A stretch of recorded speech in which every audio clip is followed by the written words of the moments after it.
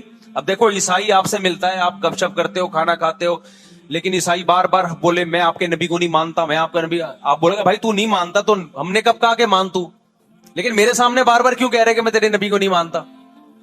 یہاں سے آپ کی اس کی دوستی کیا ہو جائے گی, پھر ختم.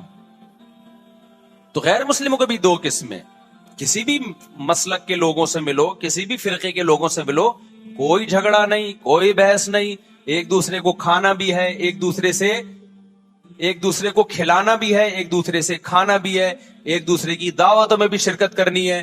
جہاں مذہب کا معاملہ آئے تو پھر آپ کسی سے بحث نہ خود کرو نہ کسی کو کرنے کی اجازت دو.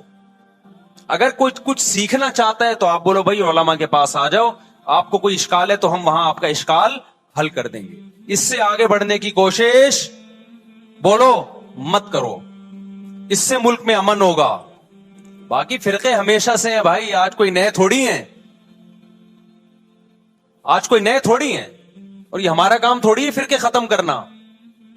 یہ تو عیسیٰ ابن مریم جب نازل ہوں گے, حضرت مہدی آئیں گے, وہ تلوار کی طاقت سے ختم کریں گے, ان کے پاس یہ اتھارٹی ہوگی کہ وہ فرقوں کو ختم کریں. آپ نے یہ کرنا ہے کہ دوسرے کے مسلک کو چھیڑنا نہیں ہے اور اپنا چھوڑنا نہیں ہے. مسئلہ آپ کے ساتھ یہ ہو رہا ہے کہ دوسرے کو چھیڑ بھی رہے ہو اور اپنا چھوڑ بھی رہے ہو, دونوں الٹے کام کر رہے ہو. ایک طرف بحث کر رہے ہوتے تم ایسے, اور دوسری طرف وہی بنے ہوئے ہوتے تھوڑے دنوں میں جا کے. ہاں وہ بتا رہا ہوں, وہ نظر و نیاز والی نہیں, وہ سب کو پتا ہے. ہاں ایسی دعوت نہ ہو جس میں بدعت کی تائید ہو. تو آپ جو کر رہے ہو نا وہ یہ کر رہے ہو, دوسرے کو چھیڑ بھی رہے ہو, جس سے ملک میں بدامنی پھیل رہی ہے. تقریریں سنو, شیعہ ایسے, بریلوی ایسے, دیوبندی ایسے, اہل حدیث ایسے, تقریروں سے کیا پھیل رہی ہے, نفرتیں. اور پھر محرم میں آپ خود شیعہ بنے ہوئے ہوتے ہو, ربیع الاول میں آپ گرین چینل بنے ہوئے ہوتے ہو, اور رمضان میں آپ وائٹ چینل بنے ہوئے ہوتے ہو. سعودی عرب میں سارے وائٹ ہو جاتے ہیں جا کے, سعودی عرب جو بھی جاتا ہے سارا وائٹ چینل. پیغمبر کی قبر پہ کوئی دھمال نہیں, کوئی قوالیاں نہیں, وہاں کھڑے ہوں گے تمیز سے سلام پیش کر کے آگے نکل جائیں. وہاں کوئی چیخو پکار نہیں, وہاں جا کے سارے کیا ہو جاتے ہیں, وائٹ, کیونکہ وہاں حکومت کا ڈنڈا ہے. ٹھیک ہے, تو گورنمنٹ کے پاس تو یہ اختیار ہے بھائی ڈنڈا چلائے, ہمارے پاس یہ اختیار نہیں. ہم تو تمیز سے بات کریں گے, سمجھائیں گے, محبتیں پھیلائیں گے, کیونکہ جب عوام ڈنڈا چلاتی ہے تو اس سے اصلاح کم اور فساد زیادہ ہوتا ہے. تو میں بار بار کہہ رہا ہوں بھائی دوستیاں رکھو, کوئی دفتروں میں شیعہ سنی لڑائی نہ ہونے دو, یہ غلط ہے. محبتیں پھیلاؤ لیکن مسلک کو چھوڑنا نہیں ہے. جب کوئی آپ سے کہے محرم میں یہ کام کرو, بولو بھائی ہم چونکہ اہل سنت والجماعت میں سے ہیں, ہم چونکہ سنی ہیں, لہذا ہمارے ہاں کوئی مہینہ ہمارے مذہب کے مطابق منحوس نہیں. پھر کوئی آپ کو اصرار کرے نہیں یہ نہیں یہ نہیں یہ, آپ بولو بھائی ہم تم پہ اپنا مسلک تھوپ رہے ہیں کیا؟ تم جلوس نکالتے ہو, تم ماتم کرتے ہو, ہم تو نہیں تمہیں روکتے آ کے, بلکہ گورنمنٹ تمہیں تحفظ دیتی ہے, سیکیورٹی دیتی ہے گورنمنٹ تمہیں. تو جب ہم اپنا مسلک تم پہ نہیں تھوپتے تو تم اپنا مسلک ہم پہ کیوں تھوپ رہے ہو بھائی؟ تو ہم محرم میں بھی شادی کریں گے, ربیع الاول میں بھی کریں گے, سفر میں بھی کریں گے, رمضان میں بھی کریں گے. ہم نے تو 4 کرنی ہے, ہم مہینوں کے حساب سے شروع کر دیں تو پھر ہمارے تو بڑے مسئلے ہو جائیں گے بھائی. سمجھ میں آ رہی بات کہ نہیں آ رہی؟ حضرت جعفر طیار اہل بیت میں سے تھے, کتنی زوجات تھیں؟ 4 تھیں. حضرت علی کی کتنی تھیں ایک وقت میں, حضرت فاطمہ کے دنیا سے جانے کے بعد؟ 4 تھیں.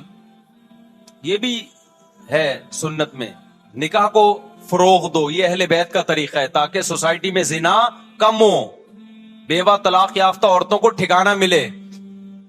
خیر، تو اب میں بات سمیٹ کے ختم کر رہا ہوں. لوگ کہتے ہیں محرم میں ہم نکاح کیوں کریں بھائی، فرض واجب تو نہیں ہے نا، چلو حرام نہیں ہے لیکن فرض بھی تو نہیں ہے نا. لوگ یہ بھی کہتے ہیں. دیکھو، جب قرآن نے کسی چیز کو حلال قرار دیا ہو نا، تو قرآن اس کو پسند نہیں کرتا کہ آپ عملاً اس کو حرام کر دو. دیکھو، مشرکین مکہ کیا کرتے تھے، بتوں کے نام پہ جانور چھوڑتے تھے، پھر ان کا گوشت نہیں کھاتے تھے. اللہ نے سبق کیا ملتے ہیں؟ محرم میں ہم کون سے ایسے کام کر رہے ہیں جس سے ہم اللہ کے غضب کے مستحق ٹھہر رہے ہیں. یہ چند باتیں ہیں جس پر انشاءاللہ آج میں بات کروں گا. اللہ تعالی ہم سب کو عمل کی توفیق عطا فرمائے اور حق کہنے کی توفیق عطا فرمائے. دیکھو، ایک بات خوب اچھی طرح سمجھ لو، اسلام 1400 سال پہلے مکمل ہو چکا ہے. کسی واقعے کی وجہ سے اسلام کو تبدیل نہیں کیا جاتا، بلکہ اسلام کی روشنی میں اس واقعے کے جو تقاضے ہیں ان پر عمل کیا جاتا ہے. ہمارے ہاں ہو یہ رہا ہے، واقعات کی بنیاد پہ مسائل نکالے جا رہے ہیں.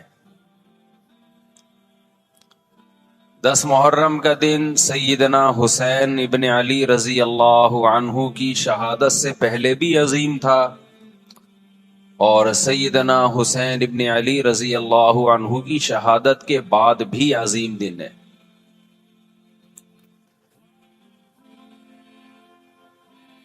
آج آپ نے ایک نعرہ بہت سنا ہوگا کہ جی اسلام میں فرقہ واریت نہیں ہے، ہم کسی فرقے سے نہیں ہیں. میں بار بار کہتا ہوں کہ یہ بڑا خوشنما نعرہ ہے جو سننے میں بہت اچھا لگتا ہے. کچھ باتیں سننے کی حد تک بہت اچھی ہوتی ہیں لیکن پریکٹیکل لائف میں ان کی ویلیو بالکل بھی نہیں ہوتی. جب آپ پریکٹیکل لائف میں آتے ہیں تو پھر آپ کو یہ فیصلہ کرنا پڑتا ہے کہ آپ کس فرقے سے تعلق ہے آپ کا. آپ سنی ہیں، شیعہ ہیں، معتزلہ ہیں، مرجیہ ہیں، قدریہ ہیں، ناصبیہ ہیں، کیا ہے آپ کا فرقہ؟ یہ کہہ دینا آسان ہے، میرا کوئی فرقہ نہیں ہے. اس پر سب سے بڑا اشکال یہ ہوتا ہے، یہ میں اس لیے فرقے کی بات کر رہا ہوں کہ آپ کو بھی طے کرنا پڑے گا کہ آپ یا تو شیعہ بن جاؤ بھائی یا سنی بن جاؤ، ایک طرف ہو جاؤ آپ. محرم میں شیعہ بنے ہوئے ہوتے ہیں، رمضان میں سنی بنے ہوئے ہوتے ہیں، ربیع الاول میں بریلوی بنے ہوئے ہوتے ہیں، تو پتہ ہی نہیں چلتا کہ ٹکتا ہی نہیں ہے کسی ایک جگہ. اس بات میں دو رائے نہیں ہو سکتی کہ سیدنا حسین رضی اللہ تعالی عنہ کو جو کربلا میں شہید کیا گیا، یہ کائنات کا بدترین ظلم تھا. جس نے آپ کی گردن مبارک پہ تلوار رکھی، اس کی بدبختی میں دو رائے نہیں ہو سکتی. بہت ہی کوئی شقی اور بدبخت جو نواسہ رسول صلی اللہ علیہ وسلم کے قتل کی طرف بڑھا، بہت ہی کوئی بدبخت اور بدنصیب جو کوفہ کے گورنر ابن زیاد کے کہنے پر نواسہ رسول سے لڑنے کے لیے نکلا، جو اس ظلم کو ظلم نہیں مانتا، وہ بھی اپنے آپ کو جہنم میں جانے کے لیے تیار کر رہا ہے.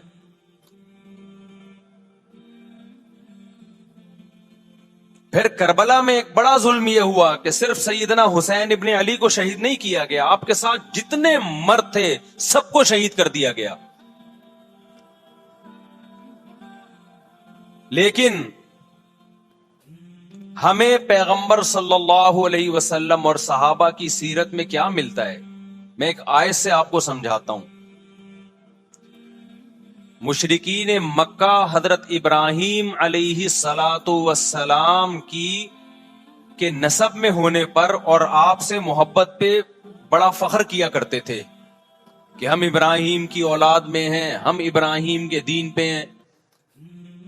اللہ نے کیا فرمایا رسول اللہ صلی اللہ علیہ وسلم سے کہ ان اول الناس بابراہیم للذین اتبعوہ. اے نبی آپ ان سے کہہ دیجئے ابراہیم سے محبت کے خالی پیلی کے دعوے مقبول نہیں ہیں. ابراہیم کے زیادہ حقدار وہ ہیں جو ابراہیم علیہ السلام کی اتباع کرتے ہیں، اور یہ پیغمبر اور صحابہ یہ ابراہیم علیہ السلام کے دین کو فالو کرتے ہیں، اور تم ابراہیم کے دین کو فالو نہیں کر رہے، ان سے محبت کے دعوے دار ہو. تو خالی محبت کے دعوے داری اللہ کے ہاں مقبول نہیں ہے. اللہ کے ہاں وہ محبت کی دعوے مقبول ہیں جس میں آپ محبوب کو فالو کر رہے ہوں. سیدنا حسین ابن علی رضی اللہ تعالی عنہ جو جنت کے جوانوں کے سردار ہیں، آپ سے محبت کا دعویٰ اس وقت مقبول ہوگا جب آپ سیدنا حسین کی سیرت کو فالو کریں گے. رونا پیٹنا ماتم کرنا یہ سیدنا حسین اور اہل بیت کی سیرت نہیں ہے.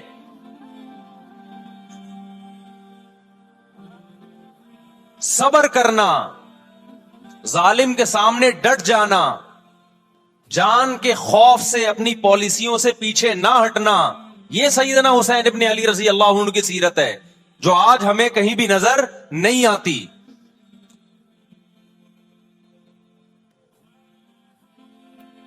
تو ہم نے بھائی دیکھنا ہے صحابہ کا طرز عمل کیا تھا. آپ بتاؤ صحابہ کو سیدنا حسین سے محبت تھی یا نہیں تھی؟ کیا غم کا پہاڑ ٹوٹا ہوگا جب اطلاع ملی ہوگی کہ سیدنا حسین ابن علی اور آپ کے اصحاب اور اہل بیت کو سب کو کربلا میں شہید کر دیا گیا ہے. کیا قیامت گزری ہوگی. کوفہ سے ایک شخص آیا نا، عبداللہ بن عمر سے پوچھنے لگا جو مارنے پر دم کا مسئلہ. انہوں نے فرمایا تم نے پیغمبر کے نواسے کو قتل کر دیا اور مسئلہ یہ پوچھ رہے ہو کہ جو مارنے پر دم آئے گا کہ نہیں آئے گا. ایک طرف تم نے پیغمبر کے نواسے کو قتل کر دیا کربلا میں، اور اب ہم سے آ کے مسئلہ پوچھتے ہو جو مارنا جائز ہے یا نہیں ہے. صحابہ کے ہاں یہ غم کم غم نہیں تھا. دیکھو حضرت معاویہ رضی اللہ تعالی عنہ کے ہاتھ پہ بھی حضرت حسین نے بیعت نہیں کی، لیکن بغاوت بھی نہیں کی. کیوں؟ بغاوت سے فتنے کا اندیشہ تھا.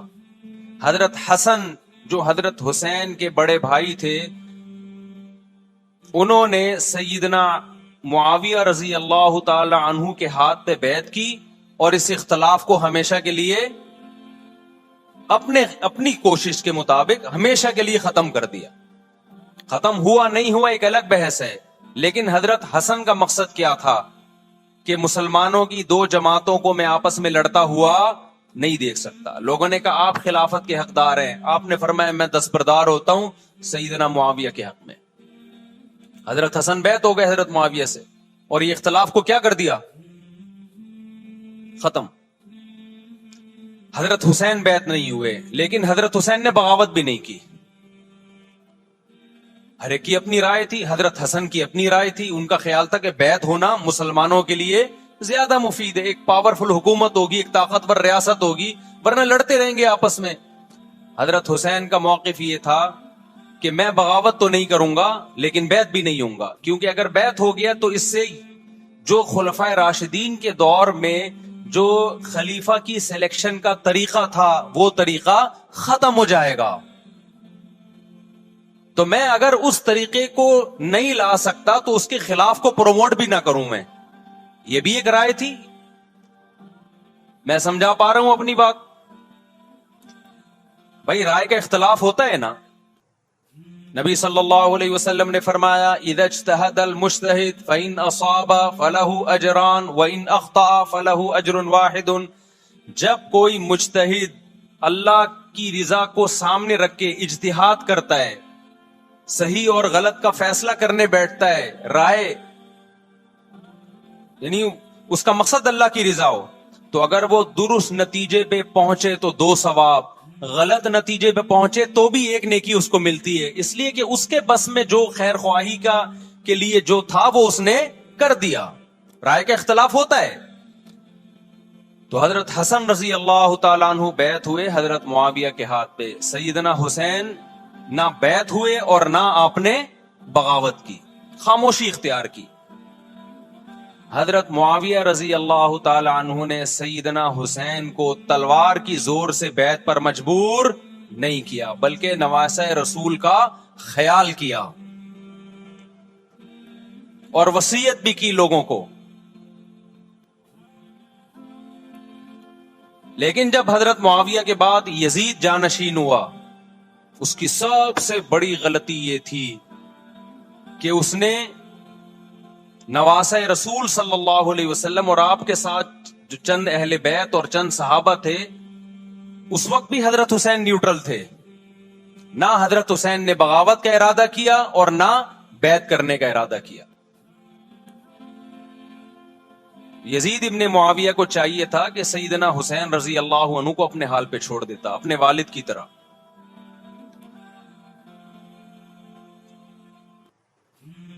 حضرت حسین رضی اللہ تعالی عنہ کو جب کوفہ سے خطوط آئے، یہ میں وضاحت اس لیے کر رہا ہوں کہ حضرت حسین بغاوت کے لیے نہیں نکلے تھے، اس مسلمان حاکم کے خلاف بغاوت کے لیے نہیں نکلے تھے، کیونکہ رسول اللہ صلی اللہ علیہ وسلم کی بہت ساری صحیح حدیث ہے اس بارے میں کہ جو باغی ہے، جو ریاست کے خلاف بغاوت کرتا ہے، اس کو نبی صلی اللہ علیہ وسلم نے اس عمل کو پسند نہیں کیا۔ تو حضرت حسین رضی اللہ تعالیٰ عنہ کو کوفہ سے خطوط آئے کہ یہاں سارے کے سارے لوگ آپ کے ہاتھ پہ بیعت کرنے کے لیے تیار ہیں۔ ظاہر ہے جب کسی علاقے کے لوگ دارالخلافہ ہو اور سب بیعت ہونے کے لیے تیار ہوں تو پھر آپ کا جانا یہ بغاوت کا عمل نہیں کہلاتا۔ حضرت حسین رضی اللہ تعالی عنہ اہل بیت کے ساتھ نکلے، کربلا میں جب پہنچے، مشہور واقعہ آپ 20 دفعہ سن چکے ہیں، وہاں جا کے آپ کو اطلاع ہوئی کہ وہ خبر غلط تھی، اور عبید اللہ بن زیاد نے ایک پورا لشکر بھیجا سیدنا حسین رضی اللہ تعالی عنہ کو مجبور کرنے کے لیے کہ میرے ہاتھ پہ آپ زبردستی بیعت ہو جائیں۔ حضرت حسین رضی اللہ تعالی عنہ نے مطالبے رکھے کہ یا تو مجھے واپس جانے دیا جائے، اور اگر بیعت کرنا ہی ہے تو میں دمشق میں امیر کے ہاتھ پہ جا کے بیعت کروں گا۔ بہت معقول مطالبے تھے یہ۔ میرا مقصد ابھی کربلا کا واقعہ بیان کرنا نہیں ہے، اس پہ بہت کچھ کہا جا چکا ہے، خود میرا بھی بیان اس پہ تفصیل سے ہو چکا ہے۔ اس کے بعد بھی سیدنا حسین رضی اللہ تعالی عنہ کو مجبور کرنا کہ عبید اللہ بن زیاد جو بدبخت انسان، جو قاتل تھا اہل بیت کا، اسی کے ہاتھ پہ لازمی بیعت ہو، جبکہ وہ امیر بھی نہیں ہے، وہ گورنر ہے ایک علاقے کا۔ تو نواسہ رسول کا خیال نہ کرنا یہ بدترین ظلم تھا جو اس وقت حکومت سے ہوا ہے۔ حضرت حسین رضی اللہ تعالی عنہ، دیکھو نبی صلی اللہ، آج ہم دیکھتے ہیں کہ جو بڑا آدمی ہوتا ہے نا، اس کی قربانیاں ہوتی ہیں، اس کی بڑی بڑی قربانیاں ہوتی ہیں۔ چھوٹے اپنے بڑوں کی قربانیوں کو کیش کراتے ہیں۔ آپ نے دیکھا ہوگا فلاں نے بڑی قربانیاں دی اور بچے موج کر رہے ہیں، دیکھا نا آپ نے، لیکن اللہ تعالیٰ نے رسول اللہ صلی اللہ علیہ وسلم کے نسب کو اس سے محفوظ کیا۔ ہمارے نبی کے 2 بیٹے حسن حسین، آپ کی نسل حضرت فاطمہ سے چلی ہے، دونوں شہید ہوئے ہیں۔ اس میں بہت بڑی حکمت تھی کہ پیغمبر صلی اللہ علیہ وسلم نے سب سے پہلے تربیت اپنے گھر والوں کی ہے۔ آج لوگ باہر فنٹر بنے ہوئے ہوتے ہیں، تبلیغیں کر رہے ہوتے ہیں، اپنے گھر کی ان کو پرواہ نہیں ہوتی۔ نبی صلی اللہ علیہ وسلم نے سب سے پہلے جو تربیت کی ہے، کس کی ہے؟ حضرت حسن اور حسین کی ہے۔ تو جب کربلا میں آپ کو چاروں طرف سے گھیر لیا گیا اور آپ کو مجبور کیا گیا کہ آپ نے ابن زیاد کے ہاتھ پہ بیعت کرنا ہے، تو آپ نے اس ذلت کو گلے لگانے سے انکار کر دیا۔ آپ کو 100% یقین تھا کہ اتنے بڑے لشکر کے سامنے میں ٹھہر نہیں سکتا، اسباب کی دنیا میں فتح کی امید نہیں ہے، لیکن حضرت حسین رضی اللہ تعالی عنہ نے لڑنے کا فیصلہ کر کے اور شہادت کو قبول کرنے کا فیصلہ کر کے ابن زیاد اور اس زمانے کے حکمران جو اس قتل پہ راضی تھے، قیامت تک کے لیے ان پہ لعنت کے سلسلے کا دروازہ کھول دیا۔ بعض دفعہ اللہ بھی یہ چاہتے ہیں کہ بدبختوں کو ڈھیل ملے تاکہ ان کا جرم سنستدرجہم من حیث لا یعلمون، قرآن کہتے ہیں نا ہم ان کو ڈھیل دیں گے، ان کو برائی میں ہم آگے بڑھنے دیں گے، ایسے بڑھنے دیں گے کہ ان کو خود بھی پتہ نہیں چلے گا، تاکہ قیامت کے دن ان کا عذاب ان کو کئی گنا بڑھا کر دیا جائے۔